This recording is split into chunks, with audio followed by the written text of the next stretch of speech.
충격적인 일이 벌어졌습니다. 중국 해군력 급부상으로 절망에 빠진 미국 국방부 해양정책 전문가가 한국만이 살 길이라며 선언했습니다. 동료들은 시간 낭비라며 만류했고 펜타곤 고위층은 한국 기술력을 의심하며 반대했죠.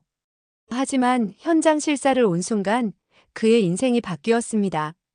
한국에서 직접 목격한 기술 혁신 정신에 완전히 빠져 감동받았다는데요. 도대체 그가 발견한 한국 조선업의 놀라운 진실은 무엇이었을까요? 불가능을 가능으로 만드는 한국의 비밀, 지금 바로 알아보겠습니다. 잠깐만요. 여러분, 구독, 좋아요 부탁드립니다. 세계적인 전문가도 감탄시킨 한국의 비밀을 알아내셨다면 댓글 부탁드립니다. 오늘 이야기 시작합니다. 저는 제프리 톰슨입니다. 워싱턴에서 20년 넘게 해양 정책을 담당해온 전문가죠. 하지만 솔직히 말하면 최근 몇 년간 저는 심각한 위기감에 시달리고 있었습니다. 제 아버지는 2차 대전 때 태평양에서 싸웠고 형은 베트남 전쟁에서 해군으로 복무했어요. 우리 가족에게 미국의 해양 패권은 단순한 정책이 아니라 자부심 그 자체였습니다.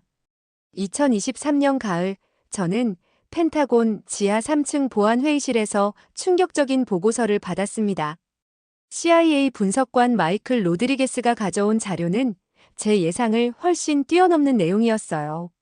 중국이 해군력 확장에 박차를 가하고 있다는 건 알고 있었지만 그 규모가 이 정도일 줄은 몰랐습니다. 제프리, 이건 단순한 군비 확장이 아니야. 마이클이 그래프를 가리키며 말했어요.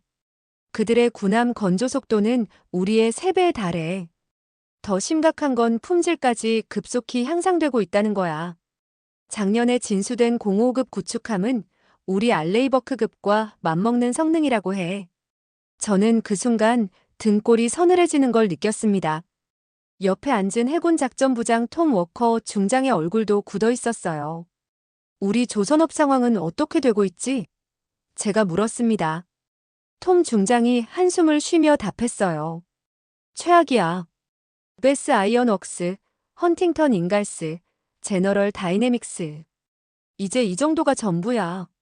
한때 세계 바다를 지배했던 우리가 겨우 몇 개의 조선소만 남아있는 신세가 되었어. 회의실 안의 공기는 무거웠어요. 참석한 15명의 국방부 고위 관료들과 해군 장성들의 얼굴에는 걱정이 가득했습니다. 저는 문득 아버지가 생전에 하셨던 말씀이 떠올랐어요. 제프리야, 바다를 잃으면 나라를 잃는 거다. 그때 국방부 차관보 레베카 스미스가 조심스럽게 입을 열었습니다. 동맹국들과의 협력을 더 적극적으로 고려해봐야 하지 않을까요? 한국이 최근 들어 놀라운 기술력을 보여주고 있다고 들었는데 솔직히 저는 반신반의했습니다. 한국이라고 하면 아직도 제 머릿속에는 1980년대의 이미지가 박혀 있었거든요. 물론 현대나 삼성 같은 기업들이 성장한 건 알고 있었지만 군사기술 분야에서도 우리와 어깨를 나란히 할 수 있을까 하는 의문이 들었습니다. 마이클이 노트북을 열며 말했어요. 실제로 한국 조선업체들의 최근 실적을 보면 놀라워. 현대중공업, 대우조선해양, 삼성중공업. 이들이 만드는 LNG선이나 컨테이너선은 이미 세계 최고 수준이야. 하지만 상선과 군함은 완전히 다른 차원 아닌가? 톰 중장이 반박했어요. 군함에는 스텔스 기술, 레이더 시스템, 무기 체계 통합. 이런 복잡한 기술들이 필요해. 저도 같은 생각이었습니다. 아무리 한국이 발전했다고 해도 첨단 군사기술은 여전히 미국이 독보적이라고 믿고 있었거든요.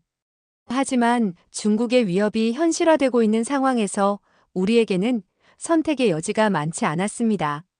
회의가 끝난 후 저는 개인 사무실에서 오랫동안 창밖을 바라보며 생각에 잠겼어요. 포토맥 강 너머로 보이는 아링턴 국립묘지의 하얀 묘비들이 저에게 무언가를 말하는 것 같았습니다. 우리가 지켜야 할 가치와 전통에 대해서 말이죠. 며칠 후 저는 워싱턴 포스트의 경제면에서 놀라운 기사를 발견했습니다. 한화 시스템이 미국의 중견 조선업체 펠런 메린을 인수한다는 뉴스였어요. 처음에는 그저 하나의 비즈니스 딜 정도로 생각했습니다.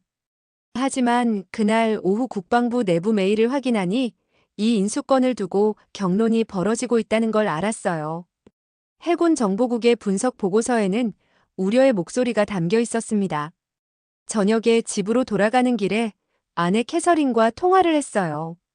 그녀는 국제정치학 교수로 항상 제게 다른 관점을 제시해주는 사람이었습니다.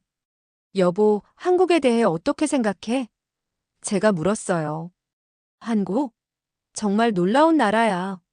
내 대학원생 중에 한국에서 온 학생들이 있는데 그들의 열정과 실력은 정말 대단해. 특히 기술 분야에서는 이미 세계 최고 수준이라고 봐야 할 것 같아. 캐서린의 말이 제 마음에 걸렸어요. 혹시 제가 너무 편견에 사로잡혀 있는 건 아닐까 하는 생각이 들었습니다. 그날 밤 저는 한국 조선업에 대한 자료를 찾아보기 시작했어요. 인터넷 검색 결과는 정말 놀라웠습니다. 한국이 전 세계 선박 건조량의 40% 이상을 담당하고 있다는 통계가 나왔어요. 더 놀라운 건 최근 10년간 기술 혁신에 투자한 규모였습니다. 연간 매출의 5% 이상을 연구개발에 투자해왔다고 하더군요. 다음 날 사무실에서 저는 동료 분석관 데이비드 첸과 이 문제에 대해 깊이 논의했어요. 데이비드는 MIT에서 해양공학을 전공한 기술 전문가였습니다. 제프, 솔직히 말하면 한국의 기술력을 무시할 수는 없어.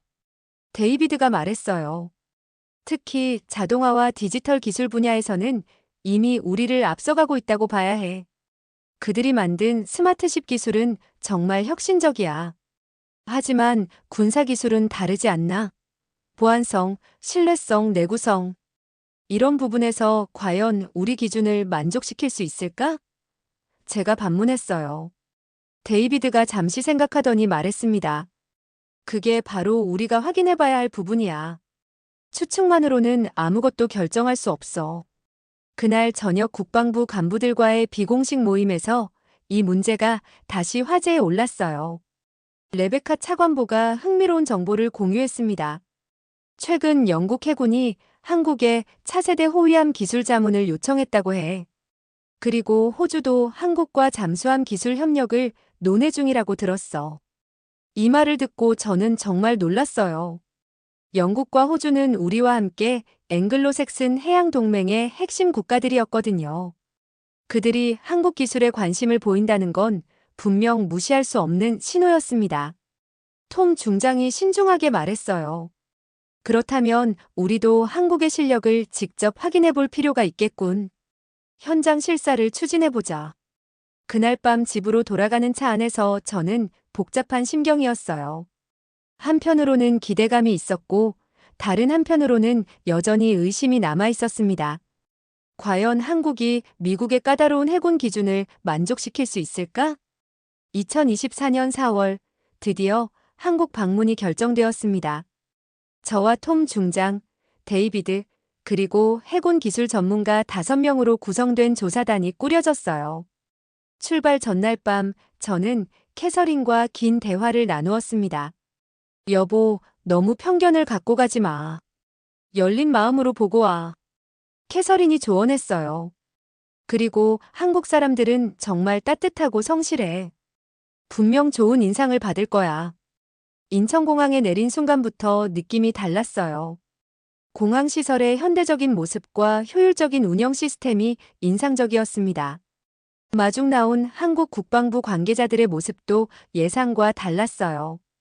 유창한 영어와 전문적인 지식을 갖춘 그들의 모습에서 이미 한국의 변화를 느낄 수 있었습니다. 서울에서 하루 머문 후 우리는 거제도로 향했어요. KTX를 타고 가는 동안 창밖으로 보이는 한국의 풍경이 제 기억 속의 모습과는 완전히 달랐습니다. 고속도로와 신도시, 현대적인 건물들이 끝없이 이어졌어요.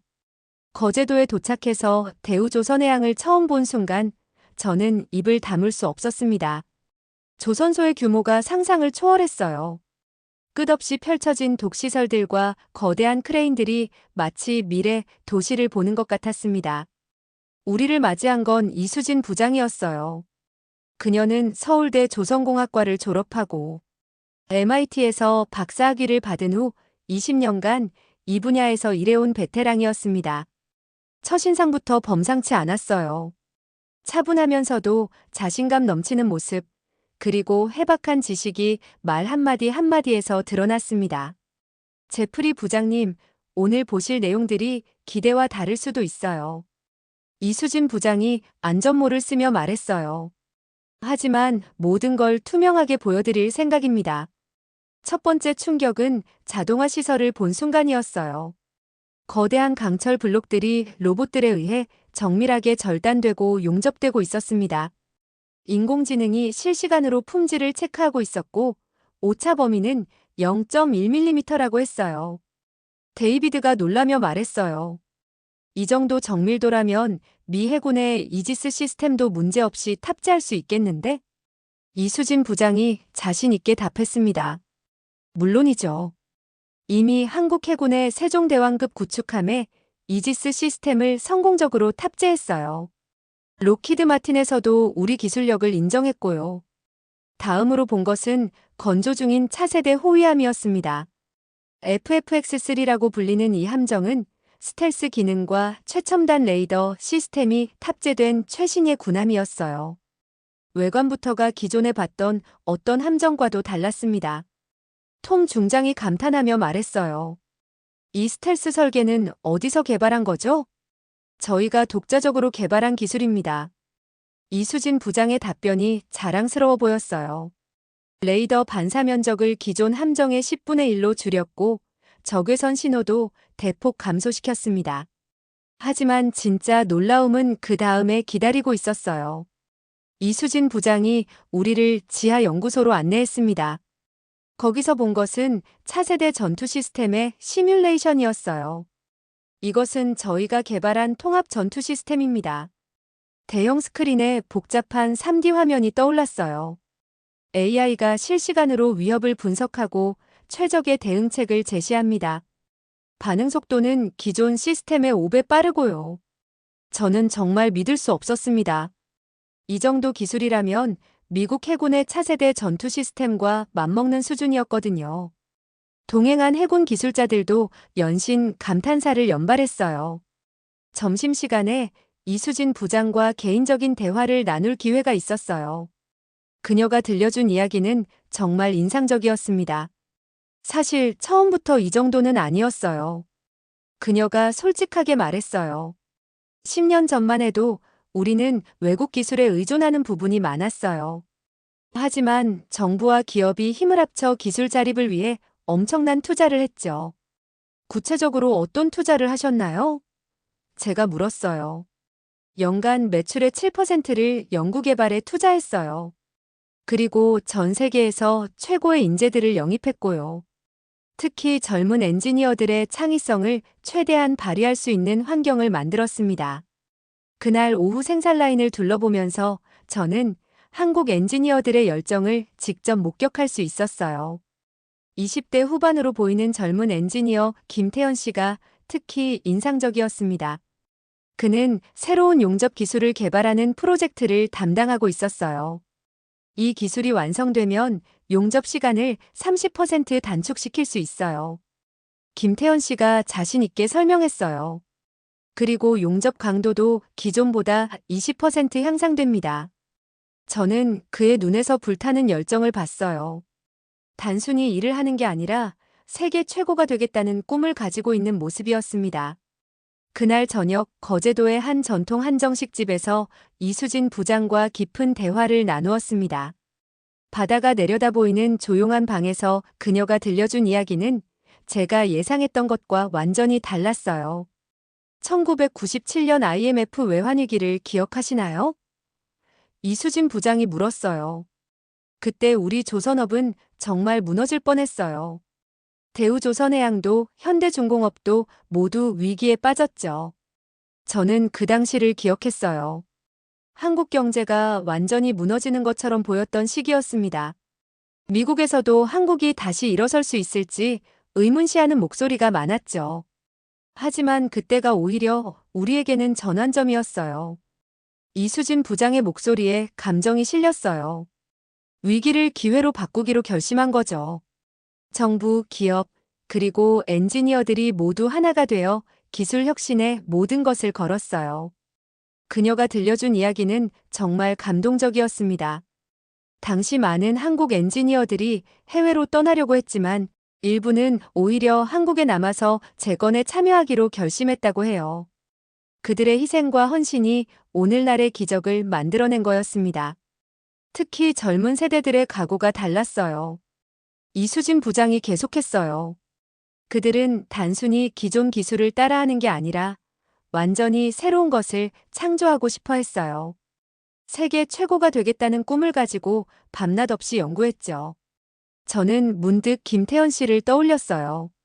그의 열정적인 모습이 바로 이수진 부장이 말하는 젊은 세대의 전형이었구나 싶었습니다. 정부의 지원도 중요했어요. 이수진 부장이 덧붙였어요. 연구개발비 세액공제, 우수 인재 육성 프로그램, 해외 기술 도입 지원. 이런 정책들이 큰 도움이 되었죠. 다음 날 아침, 저는 혼자 조선소 주변을 산책했어요. 새벽 6시인데도 불구하고 이미 많은 직원들이 출근하고 있었습니다. 그들의 표정에서 자부심과 책임감을 읽을 수 있었어요. 조선소 카페테리아에서 아침을 먹으며 저는 현지 직원들과 대화할 기회가 있었어요. 용접 기사 박영수 씨는 20년 경력의 베테랑이었는데 그의 이야기가 특히 인상적이었습니다. 예전에는 외국 기술자들이 와서 가르쳐줘야만 했어요. 박영수 씨가 말했어요. 하지만 이제는 오히려 우리가 외국의 기술을 전수하러 나가고 있어요. 정말 격세지감이죠. 그의 말에서 진정한 자부심을 느낄 수 있었어요. 단순히 돈을 벌기 위해 일하는 게 아니라 한국의 기술력을 세계에 알리겠다는 사명감을 가지고 있는 모습이었습니다. 오후에는 연구개발센터를 방문했어요. 거기서 만난 젊은 연구원들의 모습은 정말 놀라웠습니다. 대부분 20대 후반에서 30대 초반이었는데 그들의 전문성과 창의성은 가히 세계 최고 수준이었어요. 박사과정을 마치고 이곳에 온 이미영 연구원이 자신의 프로젝트를 설명해 줬어요. 저는 차세대 추진 시스템을 연구하고 있어요. 연료 효율을 40% 향상시키면서도 소음을 절반으로 줄이는 기술이에요. 해외에서 더 좋은 조건으로 스카우트 제안이 오지 않나요? 제가 물었어요. 이미영 연구원이 씩 웃으며 대답했어요. 물론 있어요. 하지만 여기서 하는 일이 더 의미 있다고 생각해요. 우리나라 기술로 세계를 놀라게 하고 싶거든요. 그날 저녁 숙소로 돌아가면서 저는 깊은 감명을 받았어요. 한국 사람들이 보여준 열정과 의지는 단순한 경제적 동기를 넘어서는 무언가가 있었습니다. 그들은 진정으로 자국의 기술력을 세계 최고로 만들고 싶어 했어요. 2024년 7월, 저는 다시 한국을 찾았습니다. 이번에는 한국에서 건조된 첫 번째 차세대 호위함 FFX3의 진수식에 참석하기 위해서였어요. 이번에는 저 혼자가 아니라 미 해군 작전부장과 국방부 차관까지 동행했습니다. 진수식이 열린 울산 현대중공업 조선소의 분위기는 정말 장관이었어요.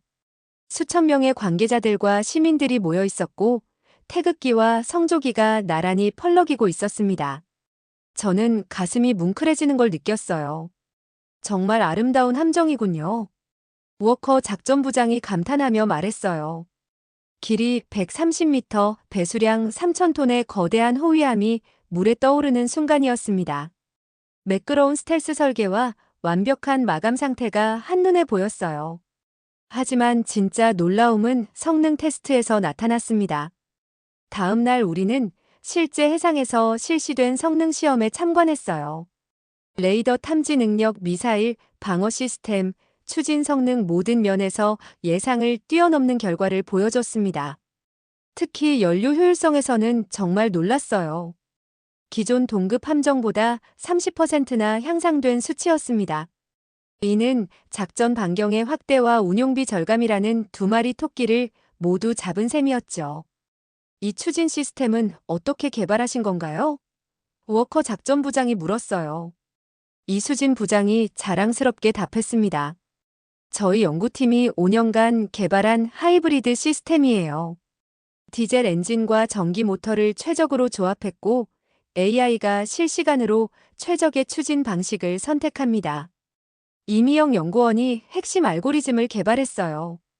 저는 며칠 전 만났던 이미영 연구원을 떠올렸어요. 그 젊은 여성 엔지니어가 만든 기술이 실제로 이런 놀라운 성과를 낳고 있다니 정말 감동적이었습니다. 하지만 더 놀라운 소식이 기다리고 있었어요. 진수식 리셉션에서 한국 국방부 장관이 발표한 내용은 가히 충격적이었습니다. 이미 세계 8개국에서 이 함정에 대한 구매 의사를 타진해왔다는 거였어요. 인도네시아에서 6척, 필리핀에서 4척, 폴란드에서 8척을 주문하고 싶다고 연락이 왔습니다. 장관의 발표에 참석자들이 술렁였어요. 호주와 영국에서도 기술 협력을 제안해왔고요.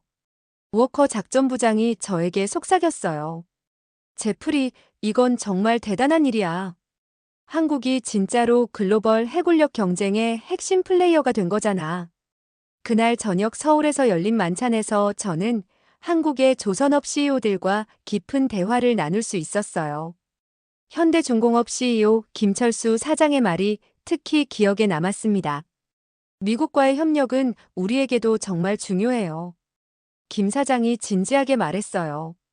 기술 공유를 통해 서로 윈-윈 할 수 있는 관계를 만들고 싶습니다.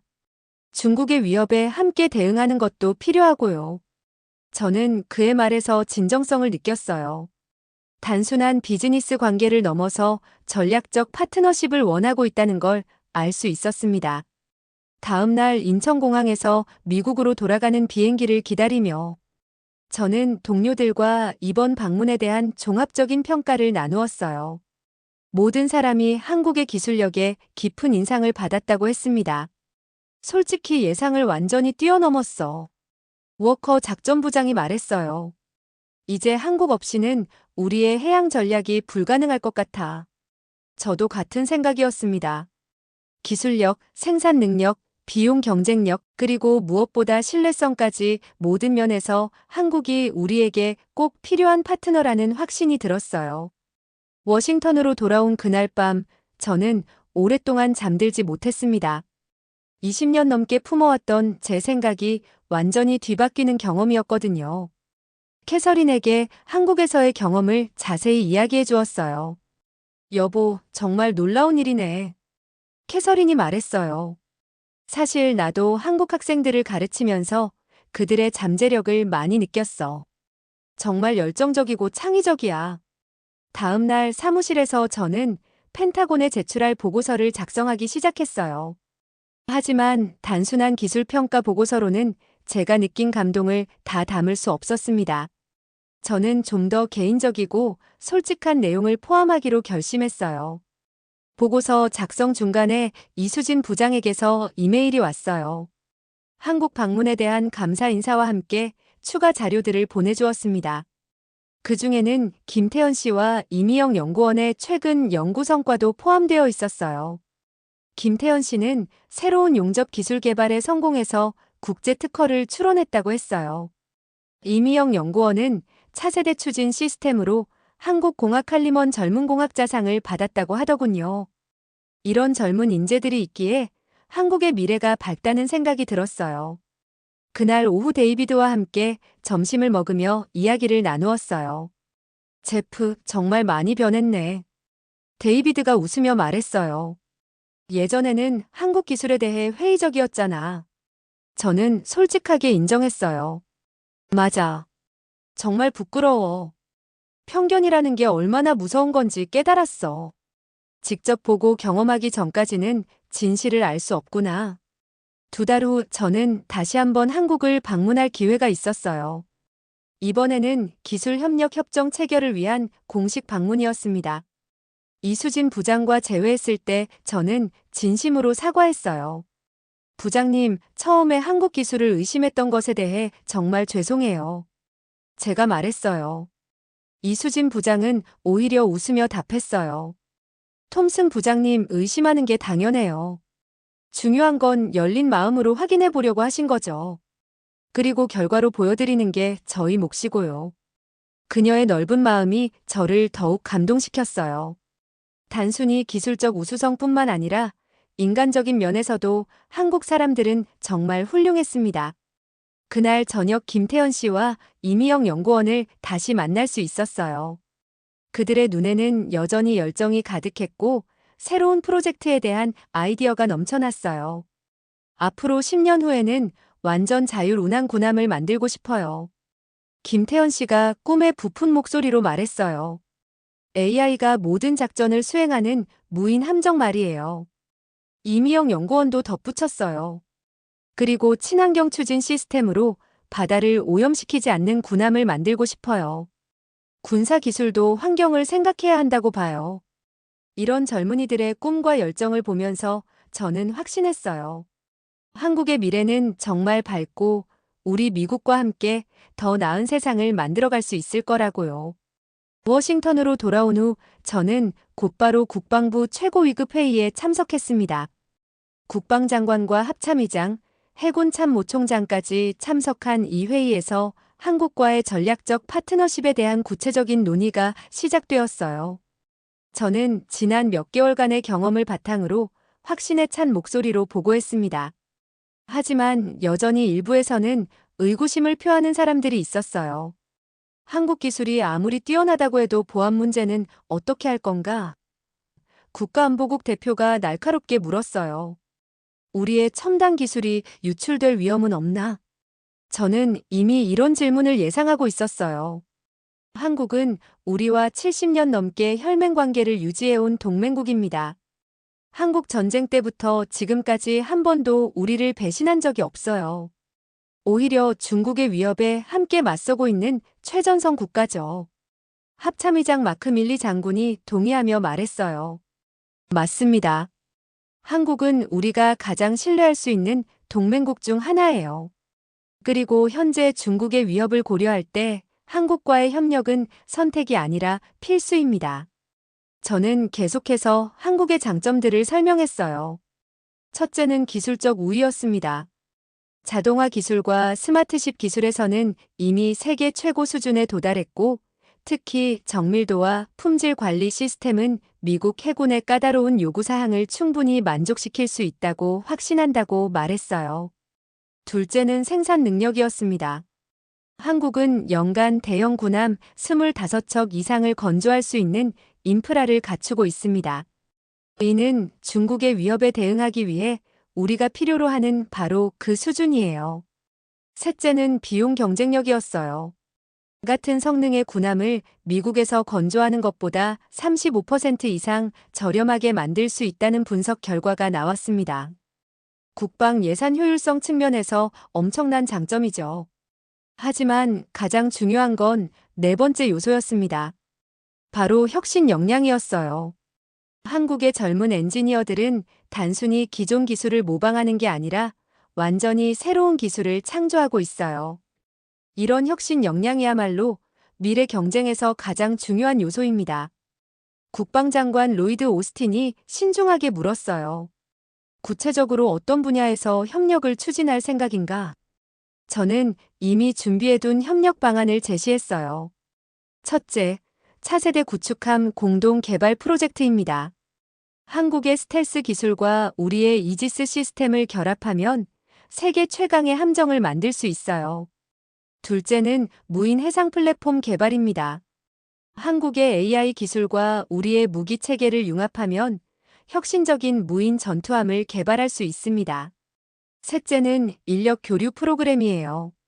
한국의 젊은 엔지니어들과 우리 기술자들이 함께 연구하면서 상호 학습할 수 있는 기회를 만들어야 합니다. 회의실 분위기가 점점 우호적으로 바뀌는 걸 느꼈어요. 특히 해군 참모총장이 적극적인 지지 의사를 표명했습니다. 이제 더 이상 미룰 시간이 없습니다. 해군 참모총장이 강조했어요. 중국이 매년 20척 이상의 대형 군함을 진수하고 있는 상황에서 우리도 생산 능력을 대폭 확충해야 해요. 한국과의 협력이 가장 현실적인 해답입니다. 그날 회의에서 결정된 내용은 정말 역사적이었습니다. 한국을 미국의 핵심 해양 안보 파트너로 공식 지정하고 10년간 총 500억 달러 규모의 공동 개발 프로젝트를 추진하기로 한 거였어요. 더 나아가 한미해양기술동맹이라는 새로운 협력 체계를 구축하기로 했습니다. 이는 나토의 해상 버전과 같은 개념으로 중국의 해양 팽창에 공동으로 대응하는 전략적 틀이었어요. 지금 저는 한미해양기술동맹의 총괄 책임자로 일하고 있습니다. 매주 화요일 아침 한국 시간에 맞춰 이수진 부장과 화상회의를 하며 공동 프로젝트의 진행 상황을 점검해요. 정말 꿈만 같은 일상입니다. 올해 봄에는 첫 번째 성과물이 나왔어요. 한미 공동 개발 차세대 구축함 DDG-X-K의 설계가 완료된 거였습니다. 한국의 스텔스 기술과 미국의 이지스 시스템이 완벽하게 통합된 이 함정은 기존 어떤 군함보다도 뛰어난 성능을 자랑했어요. 이수진 부장이 워싱턴을 방문했을 때 펜타곤에서 진행된 프레젠테이션은 정말 장관이었어요. 참석한 모든 고위 관계자들이 깊은 인상을 받았고 일부는 감탄사를 연발하기도 했습니다. 이 정도 성능이라면 중국의 055급 구축함도 충분히 압도할 수 있겠군요. 해군 참모 총장이 만족스러워했어요. 김태현 씨도 미국에 파견되어 메릴랜드주 애나폴리스의 해군 연구소에서 함께 일하고 있습니다. 그의 창의적인 아이디어와 끈질긴 연구 자세를 보면서 저는 매일 새로운 영감을 받아요. 최근에는 그가 개발한 새로운 레이더 흡수 소재가 큰 주목을 받고 있어요. 이 소재를 사용하면 기존보다 레이더 반사 면적을 80%까지 줄일 수 있어요. 김태현 씨가 자신 있게 설명했어요. 완전히 새로운 개념의 스텔스 기술이에요. 이미영 연구원은 MIT와의 공동 연구 프로그램에 참여하고 있어요. 그녀가 개발하고 있는 차세대 추진 시스템은 연료 효율을 50%까지 향상시킬 수 있다고 해요. 이런 젊은 인재들이 있는 한미 동맹의 미래는 정말 밝다고 확신합니다.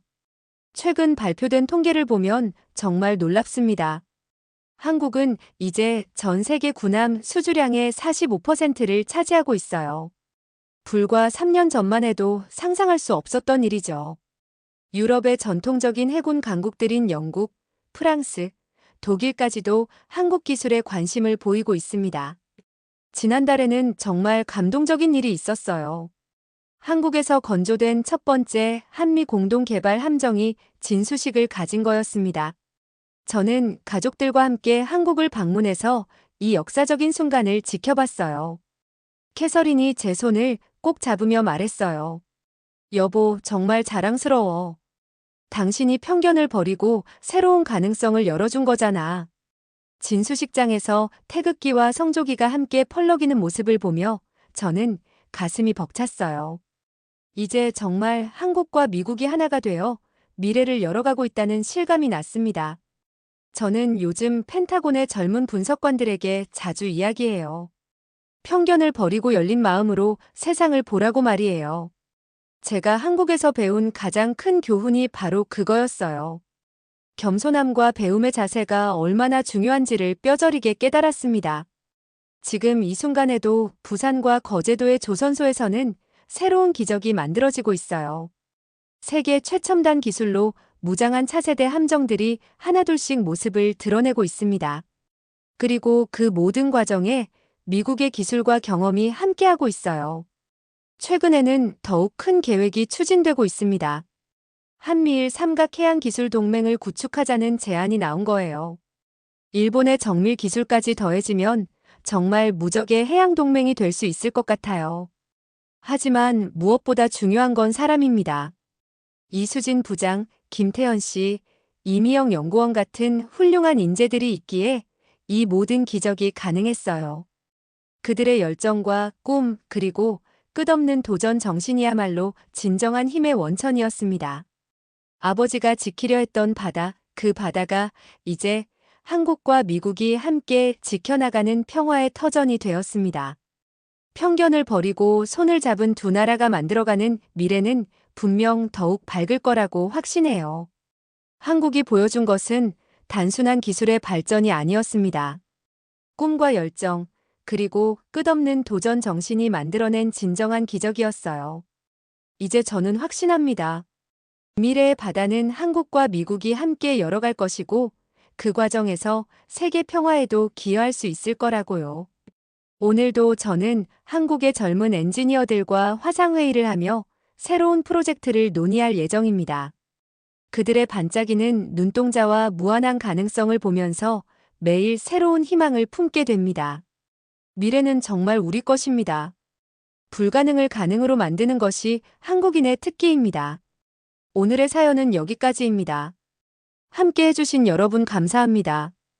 여러분의 의견을 댓글로 남겨주세요. 우리 감동은 여러분과 늘 여러분과 함께 하겠습니다. 건강하세요.